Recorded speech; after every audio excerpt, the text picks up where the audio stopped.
Alright guys, I messed up again and forgot my camera, so I'm gonna have to film a little bit with my phone, but we're up here and we're gonna rebuild some heads today, which that's another 5'3" block right there, and this is everything that came out of it. And all that was wrong with this one was it had blown head gaskets, but I was gonna rebuild it for this truck, and then I ended up using the engine that was in it because the engine that was in it had 4 bolt mains instead of 2 bolt mains. So I have these heads right here.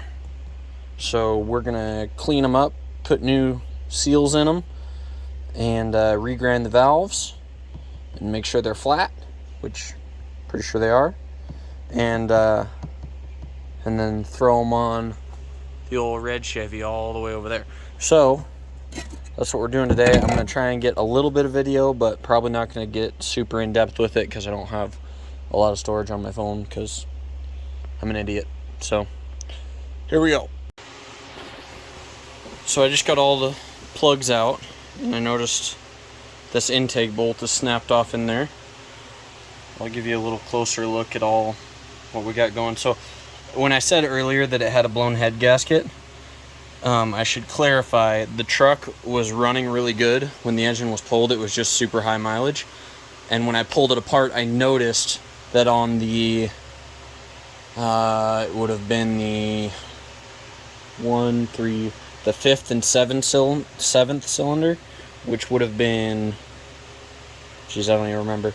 But between the 5th and 7th cylinder, it was a little bit rough, and it had a broken piston ring. But it wasn't like I drove the truck away, but it wasn't burning coolant or anything like that, which leads me to believe that the heads are most likely flat. I'm still going to check them, but I thought I would clarify that it wasn't, running bad or any obvious signs of a blown head gasket. It was just that when I tore it apart, I noticed that it was either just about to blow or very, very slightly blown.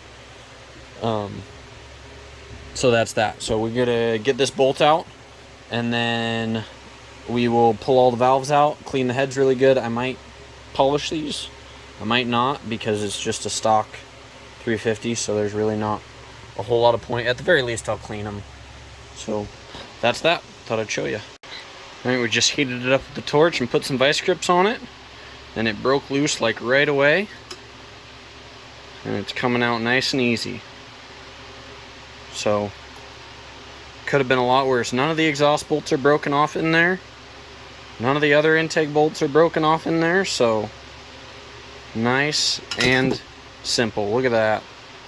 Couldn't have come out any better. Okay, so we've got this head all disassembled and soaking in some parts cleaner. And now we got to do this one. And this is what I have for organization. This doesn't mean exhaust valve and intake valve. This means exhaust side of the head and intake side of the head, and head 1 and head 2. And I stamped right here. I don't know if you can see it, but this is head number 2. And I got another foam block so I can do more. But that's so that I can put the valves back in the seats that they were originally in. I am going to regrind them, but not like, or I'm going to relap them. I'm not going to actually regrind them. So you want them in the same seats that they were in before. So that's going to soak for a while, and then we're going to clean it all up and check it for flatness and cracks. And then while that's soaking, we're going to take this one apart.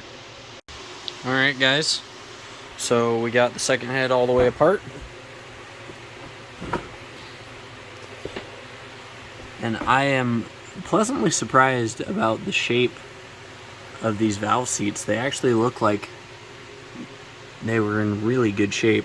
And same with the valve guides. They were sealing and everything while I was pulling the valves out. So I'm pretty excited for how these heads are going to turn out, provided they're flat, which again, I'm going to go ahead and assume that they are. Well, I'm not assuming, I'm going to check them, but I'm fairly certain as of this point that they are. But I'm pretty impressed. And then some of the exhaust, maybe it was on the other head. Oh yeah, so you can see it on this one. The exhaust seat has been replaced. I don't know if you can see it in the camera, but I think somebody's been in these heads before. So that is a very good sign to me. So we're going to clean that one up a little bit, get this one soaking, and check it for flatness, and then we'll start. Oh, we got to clean the valves too, and then we will start grinding and reassembling, and or not grinding but lapping, and it's going to be great. Alright, we have both heads out of the parts washer, and they've been scrubbed very clean and checked for flatness, and they passed with my my very precise specifications, we'll just say that. And then we rinsed them with hot water with soap, and now they're just going to dry for a little bit. And I had somebody run me up what's left of my valve grinding compound, because apparently nobody in town has any. So this is going to have to do for this set, which, you know, it's better than nothing, I suppose. And we got all our parts over here. We still have to clean those. Actually, maybe I should do that. Maybe I'm going to go clean those. But yeah, those are drying. They're all clean as they're going to get. And I'm pretty happy with the results. And I will show you more in a minute. Okay, we got all our valves clean enough to make me happy. And we got our new valve stem seals here. We got our little rubber O-ring guys, our intake, and our exhaust. So, now begins the process of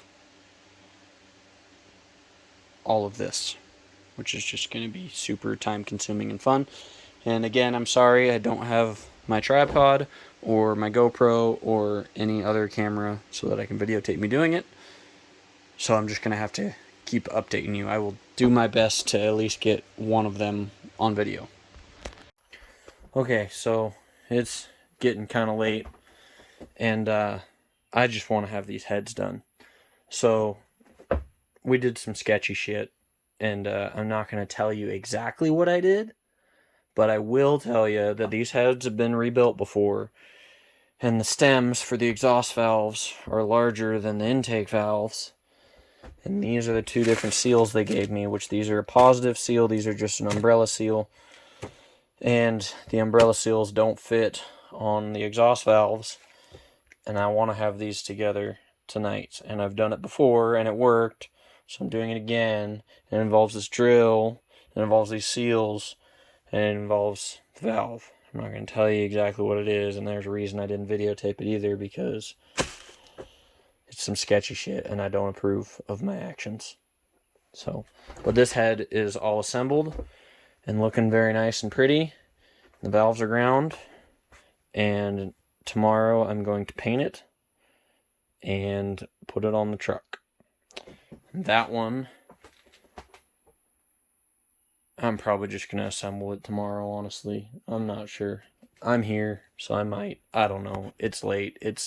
Oh, it's not that late. It's 10:11. Screw it. We're putting that one together. So, yeah. Such is life. These are the seals that I have to put on the other one. And here we go. Okay. I don't condone my actions on what I'm doing on the exhaust valve, but I will show you how I'm doing the intake valve. And I'm just going to set you up on the wall here.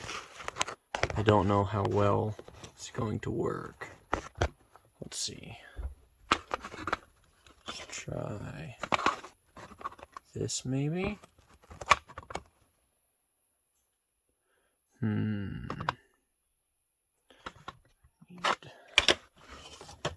something different.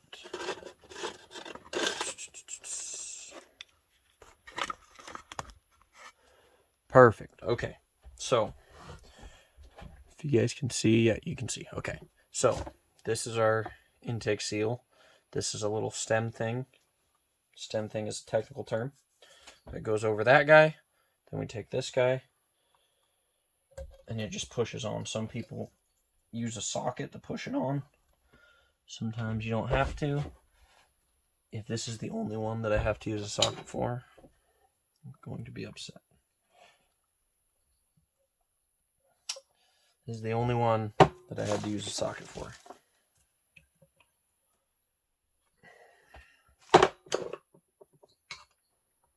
cut, retake.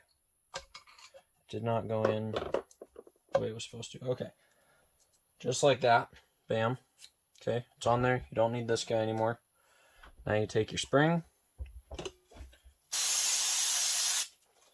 That's just cleaner because I didn't clean any of the springs. Set your spring on there. Then you take your valve string compressor. Typically you wouldn't want to use one like this because it sucks to do with one like this. Okay, you push that down. And that wasn't down far enough. Still wasn't down far enough.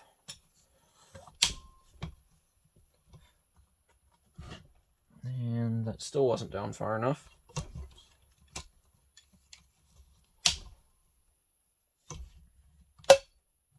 Now it's down far enough. Then you take your O-ring right here.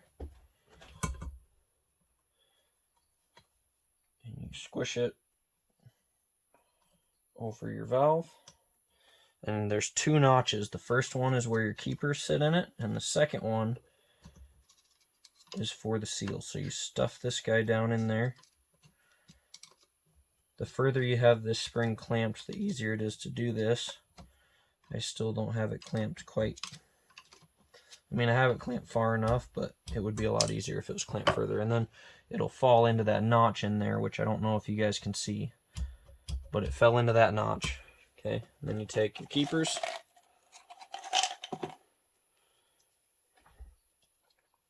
And you set one on each side. Okay, and then you pull this guy up if you're using a valve string compressor like mine, so that you keep pressure on the keepers. And then you release your spring. And there you are. That's how you do it properly, kind of, not really. We're just precisely guessing in here. So, there you are. Alright guys, I just went ahead and did it. I bit the bullet. It's done. They're painted. They've got a couple coats on them. Now they're going to cure overnight. And we will be back tomorrow to hopefully get them in the truck, get it running with some brand new rebuilt heads on it. So, have a good night, and thanks for watching.